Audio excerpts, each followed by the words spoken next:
I'm Jacob Walzer, director here for the Westminster Titans, and Titan Town Sports is coming up next.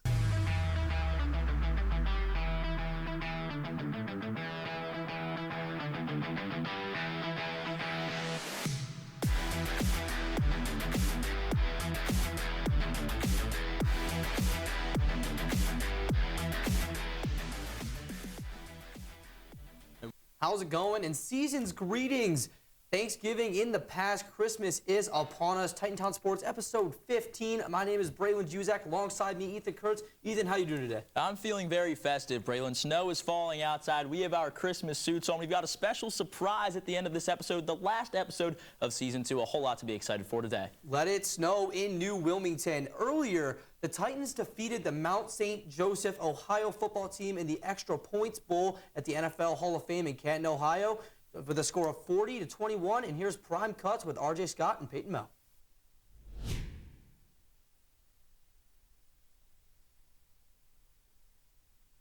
Welcome back to Prime Cuts. I'm RJ Scott here with my partner Peyton Mel as we got some bowl game action from the Open Doors Extra Points Bowl as Westminster College took on Mount St. Joseph.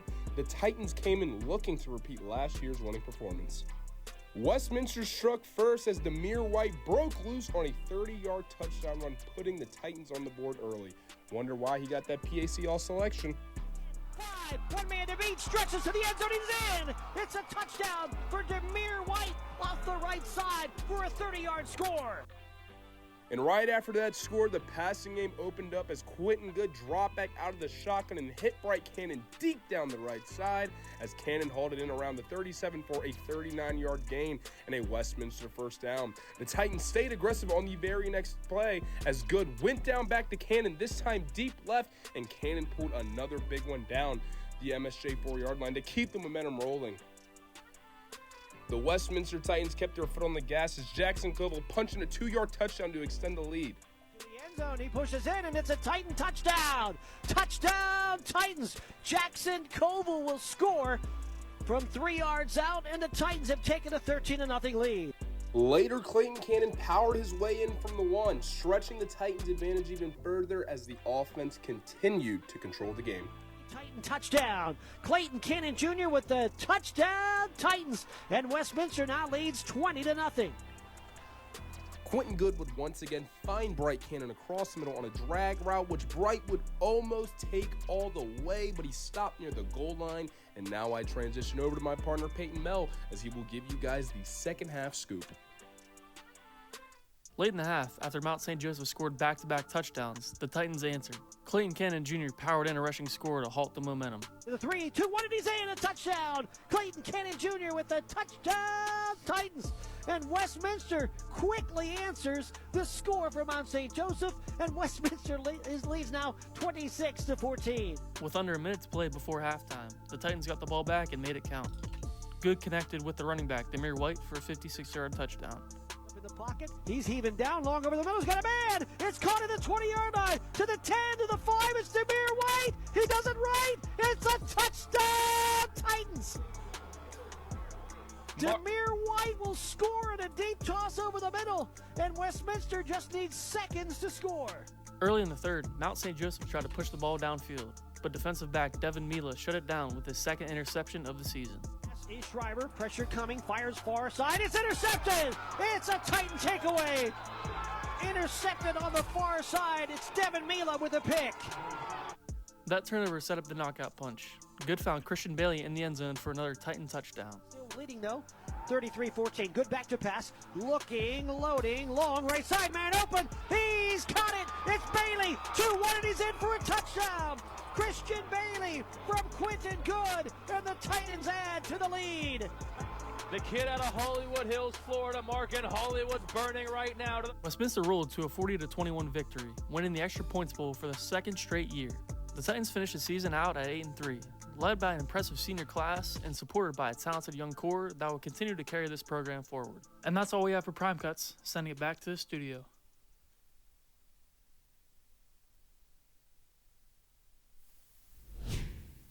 Coach Benzel now 24-8 in November with the bowl win. 5-2 as a program is Westminster in bowl games. 2-1 in this decade. They've continued their dominance in the postseason. For Mount St. Joseph's, they now dropped to 0-9 all time in the postseason. They made the NCAA tournament 8 times. Braylon yet to get a win there. Their first bowl game also coming up a little bit short, but a huge win. Great way to close out the season for Westminster football. A 40-21 win over Mount St. Joseph in the Extra Points Bowl. Now, as football season concluded, basketball season is underway in New Wilmington. Yeah, a lot of excitement on the hardwood floor, and let's see how each team fared in their conference opener. Welcome back to the PAC Recap. Now on to the hardwood to start PAC play for both men and women's basketball. First to Allegheny hosting Westminster. Isabella Antonacci paced the Gators with 18 points, 7 rebounds, and 6 assists in their 69-42 victory over the Titans. On the men's side of things, it was a game of runs. The Titans down 33-21 battled back, then Jason Perry took over, scoring 8 straight for the Allegheny Gators. Allegheny would have beat the Titans 66-54. Teal and Hiram would go into OT. Maya Joyner prior in regulation, flipping up the right-handed shot to tie it and then securing a Terrier victory later from the charity stripe 69-67. The men's team would best the Terriers in another close contest 61-58 led by Kamaria Curcio Harris's 13 points, 7 rebounds, and 5 assists. Grove City hosting Geneva. Meredith Sherrod finished with 19 points and snagged 9 boards in a 79-63 Wolverine victory. Reese Hazley also added 18 points. The Wolverines pulled away in that fourth quarter. Flipping the script to the men's side, Jonathan Berdovich of Geneva has had an impressive start to the season, averaging 22.5 points and nearly 5 threes per game during the last 5 games. Geneva gets it done over the Wolverines 64-52. W&J in a tight one with Chatham. This Katie Kowalczyk bucket would start an 11-2 run for the Presidents to end the game. You see getting entered into the high post to Jaden Wan, then back to Kowalczyk for the layup. They would win it 61-52. Chatham, on the other hand, for the men's team, had no answer for junior guard Matthew Cart on Wednesday night. No hesitation on the 3 on the right wing here. A little passing it around action. Plotner now gets it, hands to Acosta. Back to Cart, now the right wing. Hesitation, flicks up, hits the 3. Cart finished with 21 and an 86-71 victory for W&J. The Barons visiting the Yellow Jackets. Callista Friday leading the Waynesburg women's team with 15 points, 11 rebounds, and 5 steals there on the turnaround floater. The Yellow Jackets win at 78-59. Franciscan has a PAC Player of the Year hopeful in junior Sawyer Butler. In this young season, Butler has multiple 30-plus point performances. Is averaging 25.2 points and is only 2 shy of eclipsing the 1,000 career point mark in his Barron career. Franciscan gets it done over Waynesburg 81-63. That'll do it for the opening week of PAC play. Now, back to the desk. Interesting stuff going on around the PAC. The Westminster women's team unfortunately did take a loss to Allegheny 69-42, and the men's unfortunately took another defeat, losing 66-54. Now let's take a look at the standings for the men's North Division. Leading the pack is number 1, Geneva Golden Tornadoes, and the Westminster Titans find themselves in 5th place. And then as we transition over to the South, the Franciscan Barons find themselves leading the pack. And then the second following them is the Presidents of W&J. Over on the women's side of things in the North Division, it's Grove City and Hiram, as well as Allegheny, that are all 1-0. Grove City on top as of now. Westminster all the way down in 5. W&J leads the pack on the south side as they are 1-0. St. Vincent Waynesburg also got wins in their opener. Chatham and W&J both receiving votes in the D3Hoops.com top 25 poll prior to this week. Chatham all the way down in 4th, but W&J on top for now, Braylon. Speaking of Chatham, Player of the Week in the PAC goes to Levinson Xavier. He paced the Cougars to a 99-69 victory over Penn State Scranton with a high of 23 points, 19 of them coming within a 9-minute stretch. He also added 8 rebounds and 3 more assists to that tally as well, Ethan. Yeah, Levinson Xavier, this is only his 2nd year at Chatham. He is a senior, spent 2 years at Marietta, recruited by then Chatham head coach Dave Richards over to the Cougars, where he helped lead them to the PAC title in 2024-25. Coach Richards, Braylon, he recruited Levinson Xavier to Chatham. He's recruited some great guys there, and he's brought that over to Westminster as well, including freshman Lucas Stanley, who is the newcomer of the week this week. Lucas Stanley had 12 points against Bryant and Stratton, Ohio, all on 4 3-pointers. He's 15 of 37 from 3 this season.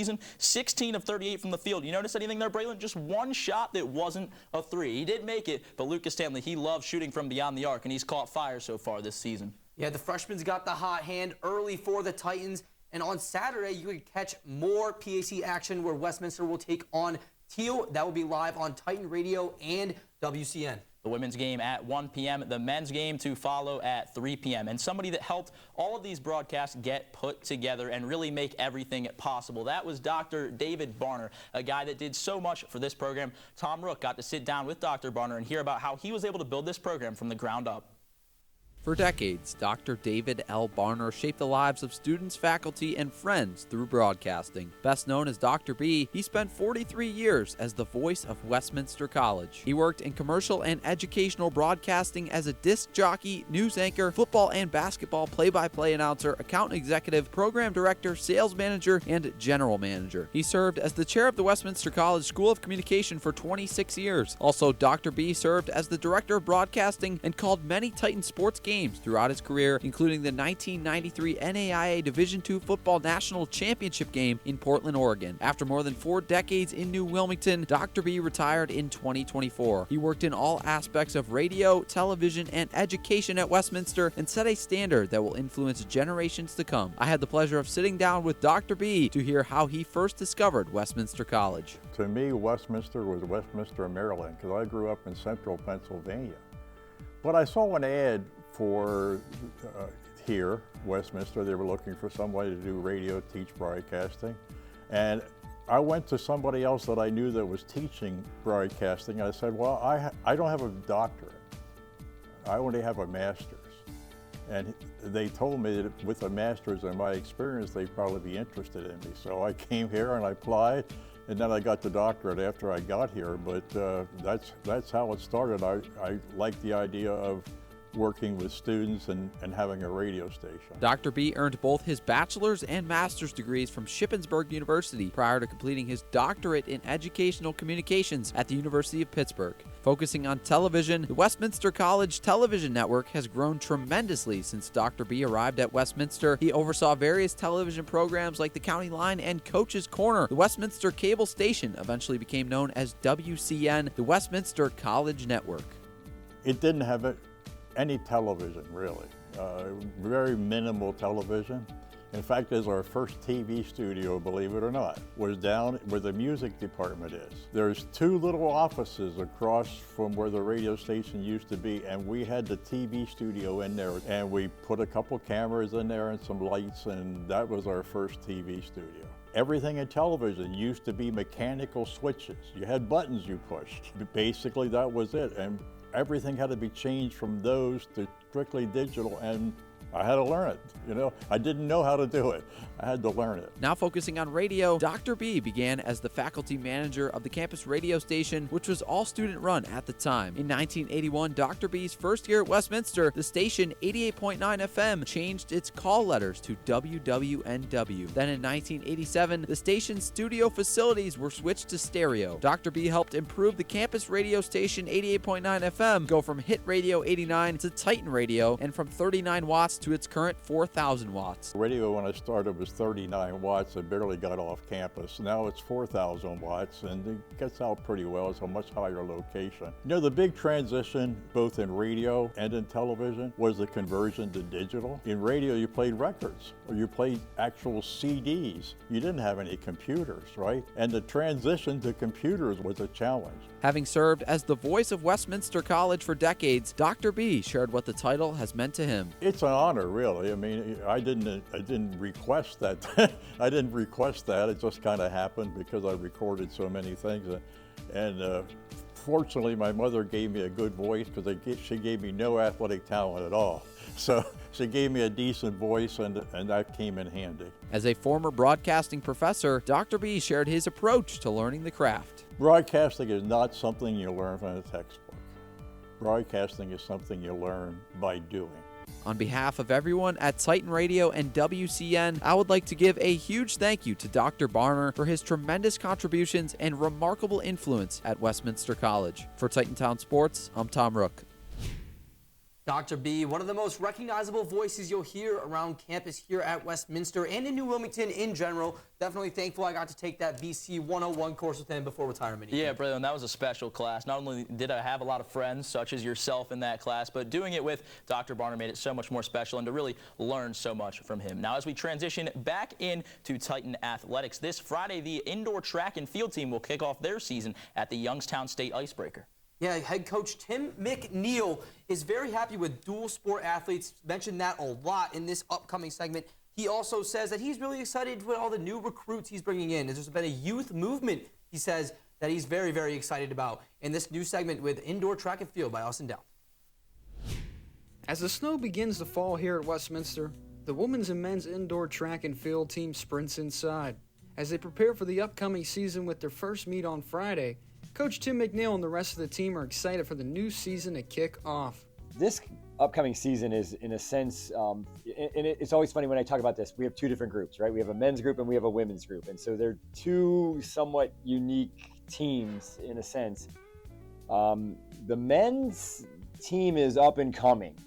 We've kind of been talking about this for the last couple years. We feel really strongly about all of our event groups. You know, when we talk about your sprints, your jumps, your throws, your vaults, your distance group, middle distance group, every group has somebody that's going to be in the mix in a scoring position. And so the women are in a little bit of a rebuild, and the men are, in a sense, ready to fight for the title.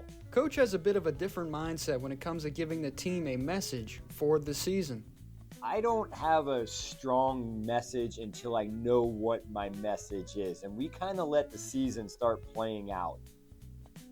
We have a pre-PAC speech that I give a couple days before PACs where I frame the meet, and that's where it all comes together. We've gone from boxing matches to wars to dinosaurs going extinct. I mean, my themes become a little bit, try to make them different each year and become a little bit unique. If you're asking me on December 2nd what our theme is for end of February, I don't know yet, but we'll figure that out as we go. The indoor track and field team has a lot of new young talent this year. This year's team is it's unique. Every team is unique. What I love about this group is we have this youth movement that we haven't had in years. I have all my assistant coaches are fantastic, but Coach Amon Sams and Coach Emma Rudolph have helped so much in the last 2 years with recruiting that there's almost a youth movement here in our team. So this young group of men and women have definitely given us a shot in the arm. Coach McNeil shares his goals for what he wants the team to accomplish this season. Every year, our number one goal is to win the conference. We want to win. We want to win the President's Athletic Conference, and when we don't, we're a little bit disappointed. Our number two goal is important to me. It's to come together as a team, and when I say team, I kind of mean family. Team togetherness is really important. Track and field is sometimes hard because our distance runners are going off to do something. Our throwers, you kind of saw a little bit yesterday. Our throwers are doing one thing here. Our sprinters are doing another thing. So it's unlike, say, football or basketball or soccer, where everybody's kind of working together on the same field. We're a three-ring circus. We're all over the place. That's really important to me that comes together. And it doesn't happen in the first meet of the year, but it just kind of builds up over time. And when that happens, you know that you've truly become a team. The Titan indoor track and field teams travel to compete against Youngstown State this Friday. The team looks to come together as one and strive to be the best this season. For Titantown Sports, I'm Austin Downs. Tim McNeil, very excited with that men's upside potential with the women's team winning a couple years back, Ethan. Yeah, they won a PAC title a few years back. On the men's side as well, I think there's a whole lot to look forward to there. Coach Tim McNeil was a dual sport athlete here at Westminster, playing football, winning a national championship, and then also running track. There are a few football and track guys on that team, Ben White, Jack Kreider, to name a couple. A team chock full of dual sport athletes and a lot of very athletic people as well. Braylon, a team that has a lot of potential going through this season. And we'll circle back to high school sports with Farrell and their star running back, Jules Johnson, has had 213 carries for 2,287 yards and 35 touchdowns throughout this year. He plans to sign with Nebraska next week. And here's the upcoming preview for this state championship in the Farrell Steelers. At Chapman Stadium, under the bright December lights, two Pennsylvania powerhouses collide once again. 30 years after a classic championship battle, the Farrell Steelers and the Southern Columbia Tigers are set to write the next chapter of their rivalry, this time with the PIAA 2A state championship on the line. The stage is set, the history is heavy, and the stakes have never felt higher. My name is Lily Stenman, and I'll be taking you through everything you need to know heading into this incredible showdown. Farrell's 2025 campaign has been nothing short of impressive. Week after week, the Steelers showcase their physicality, speed, and depth, powering through their schedule and capturing yet another District 10 crown. With playmakers on both sides of the ball and a senior class determined to finish what they started, Farrell entered the postseason looking every bit like a team built for a championship run. That strength was on full display in the state semifinals against Seton LaSalle. Farrell wasted no time asserting control. Behind a dominant performance from star running back Jules Johnson, the Steelers jumped out to an early lead and never looked back. Johnson racked up massive yardage and finished the game with 3 touchdowns, slicing through the Rebel defense from start to finish. Even when Seton LaSalle mounted a late push, Farrell responded like a championship team. Quarterback Aaron Pegues delivered a crucial touchdown pass to Johnson to halt the comeback, and moments later, Johnson exploded for a 46-yard touchdown run, the final blow that sealed a 40-19 victory, sending the Steelers back to the state title game. On the other side of the bracket, the Southern Columbia Tigers continue to do what they've done for decades: win football games when they matter most.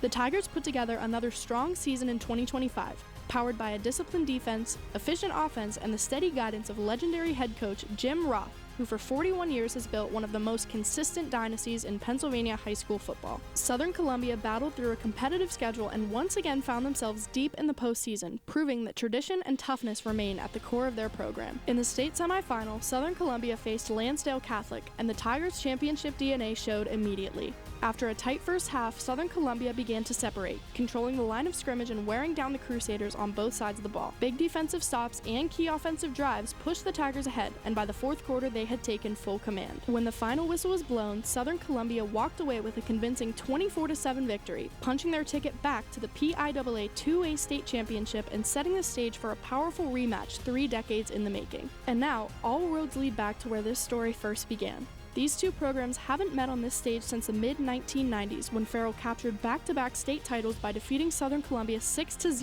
in 1995 and 14-12 in 1996. And at the center of that history was Farrell's quarterback and now Steelers head coach Anthony Pegues. Today, nearly 30 years later, he stands on the sideline watching his son Aaron Pegues lead this year's team onto the same stage he once commanded. It's a rare full-circle moment connecting past and present in a way only high school football can. 2 storied programs, 1 championship on the line. Farrell and Southern Columbia meet once again, and history is waiting to be written. For Titantown Sports, I'm Lily Stenman. A historic rivalry, Farrell and Southern Columbia, this Friday going to be taking place again. I'm very excited for that one, Braylon, to see what happens. Southern Columbia looking for their 8th state championship in the last 9 years. They are 14-1 this season. Farrell very competitive as well. You mentioned Jules Johnson, the incredible career he has had. He'll be signing to Nebraska next week, so that should be an electric matchup. Bob Greenberg and Mark Slazak will be on the Call Sports Radio 96.7 if you want to watch that game. Yeah, Farrell, no stranger to producing talent. Former Westminster corner Bryce Butler, now an assistant coach here for the Titans. And also, the last time the Farrell Steelers kicked a field goal was 6 years ago until this year, and that year they actually did win the state championship, Ethan. A whole lot could be going right for Farrell. We'll take a look at the rest of high school sports action from this past week with the view from the tower. I'm Ethan Kurtz, currently overlooking the top of Old Main here on the Westminster College campus, the perfect spot for a view over the high school sports landscape in Lawrence and Mercer counties. Football playoffs continued and basketball season is underway, so let's get right into it.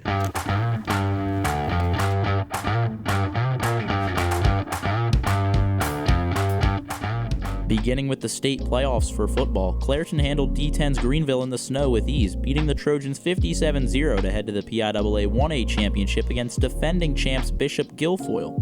It's Clairton's first appearance in the PIAA championship since 2016, as they look for their first title since 2012. In 2A, Farrell were able to top Seton LaSalle 40-19 in the Saturday semifinal. D10 Region 1 Player of the Year and Nebraska commit Jules Johnson tallied 240 yards on the ground and added 2 touchdowns to go along with 1 receiving TD and a blocked field goal. The win has Farrell set for a state title matchup with 14-1 Southern Columbia of D4 on Friday. High school basketball tipped off this week as well, with many teams across Lawrence and Mercer in action.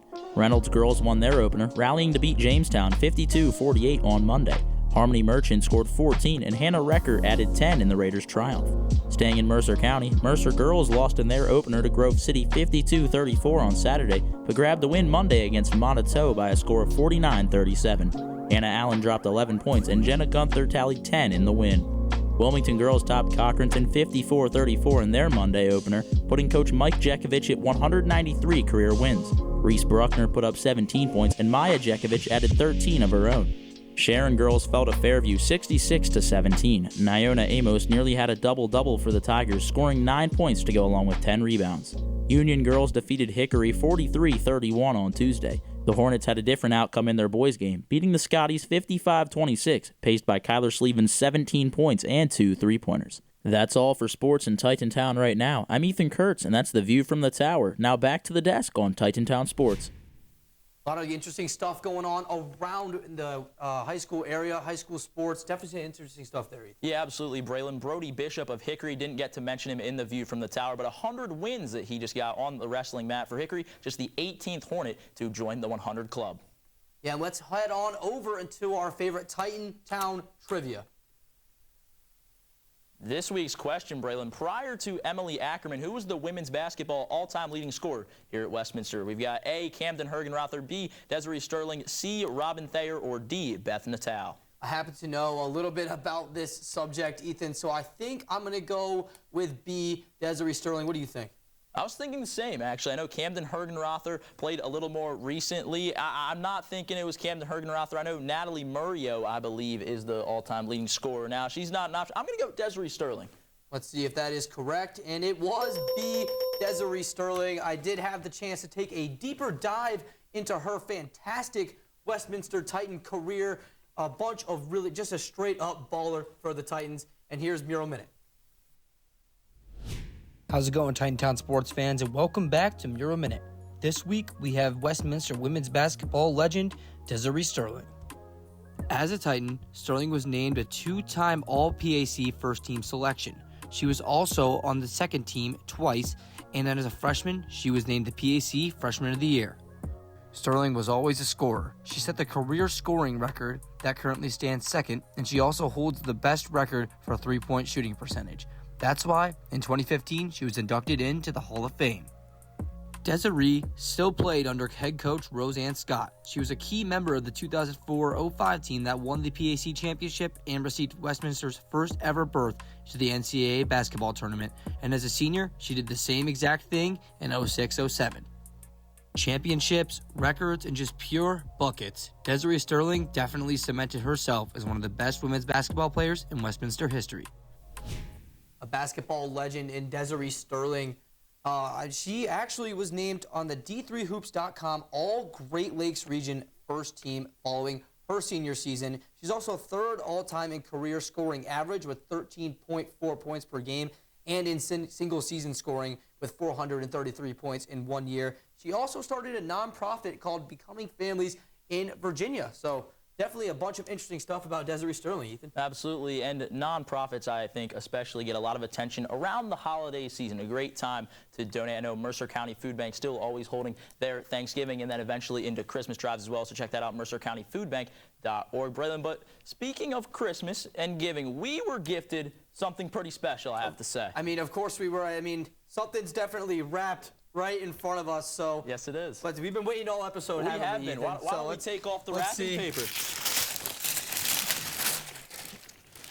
And look at that, Titantown Sports, Braylon, has a new desk, a new set. New desk, definitely a lot more interesting stuff going on with this desk versus the last one. We had a couple guys, and we appreciate everybody that moved the desk from over there to over here. So what a Christmas gift, you know? Oh, I absolutely love it. I think it's perfectly fitting. We used it for the last episode here of Season 2, but as we transition to Season 3, then in 2026, what better way to do it than with a brand new desk? Who doesn't love a brand new desk? I mean, come on. Oh, and then also, absolutely. Ethan, I had to have noticed that we both kind of went a little bit festive here for the last episode before Christmas. So we asked you guys, Who wore it better? I think Kurtz gets me with the tie. My tie, unfortunately, did not make it. I like the snowflakes on my tie. It doesn't match the suit, though. That's the only thing, but I really like it. Got my Santa and the Christmas trees on here, too. Absolutely love it. But I like yours, too. It's a nice look. Hey, there was a lot of green options, but I don't think that totally would have worked, so I had to go with the blue. It's a little subtle. I feel like I could wear this. I could wear this again if I wanted to. I might have to take this one out at the family gathering over the holidays. So, that's it. That's the last episode for this season. Yeah, it is. And before we, wrap up here today, I just want to say, I think my chances of winning are good. The last time I wore a fun suit on here, I won the pumpkin contest against RJ Scott. So I think I might get it again. I had to run to Walmart to buy those pumpkins, actually, right before that episode. We appreciate you doing that for them. But yeah, that'll be it here for Titantown Sports Season 2. It's been a great year with everybody, and we appreciate everyone who watched. Braylon, I'm really glad we got to do this episode together. It was an absolute treat. Been waiting, for sure. I've never anchored with Ethan before until now, and that is Titantown Sports Episode 15, and we will see you guys after Christmas. I'm Emma Liber, an education major at Westminster College. Thanks for watching Titantown Sports. See you next week.